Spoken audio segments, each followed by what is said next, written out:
Alright, so in this section we are going to deal with the second question, INI CET pattern type of question, the quiz that we conducted.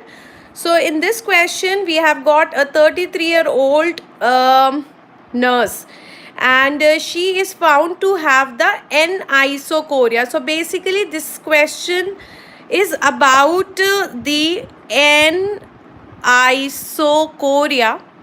and in this N-isochoria, what eye pupil is dilated in comparison to the left pupil. Right pupil is more, and she is also having the other complaints.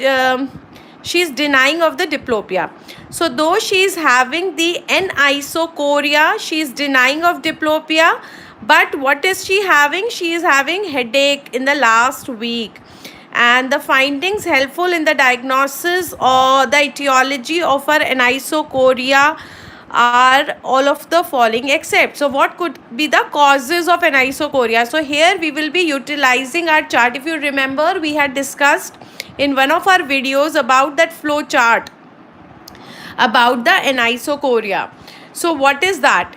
So anisocoria means there could be a third nerve palsy. What are the causes of anisocoria? We can have a third nerve palsy. We can have the sphincter spasm.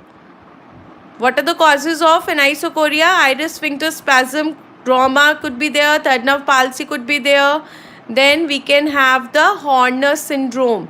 Horner syndrome could be there in anisocoria. Then we can have the Adie's tonic pupil. This can also cause the anisocoria, right? And then we can have the pharmacological blockade. If you have given the drugs, then also we can have anisocoria. So these are the important causes of the anisocoria.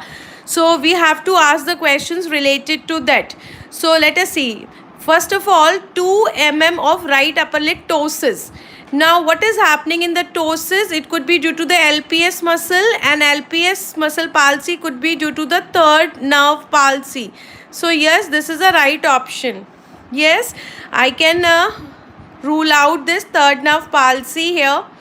Then if I talk about the RAPT, RAPT is due to the optic nerve disease. It is due to the optic nerve disease, so that cannot cause the anisocoria. Small right hypertropia developing on the downward gaze. So this could be due to the inferior rectus palsy. This could be due to the palsy of inferior rectus muscle, and inferior rectus muscle can again be affected in cases of the third nerve palsy. So this could also be asked in cases of anisocoria. And then we have the segmental contraction of this right iris. So this segmental contraction is found in the cases of the Adie's tonic pupil. Segmental contraction is found in the cases of the Adie's tonic pupil. So yes, you will ask about the ptosis also. You are going to ask about RAPD. You are going to ask about the right hypertropia, and you are going to ask the segmental contraction. So which one is wrong? So obviously wrong statement is your B, that is a right RAPD. RAPD will not lead to an isochoria. That is the earliest indication of the optic nerve disease. So whenever you are suspecting the isochoria in the patient, you can think about the ptosis, you can think about the hypertropia, you can think about the segmental contraction of the right iris, but not about the RAPD. So I think this is very, very clear to you. This was your question number 2. Thank you.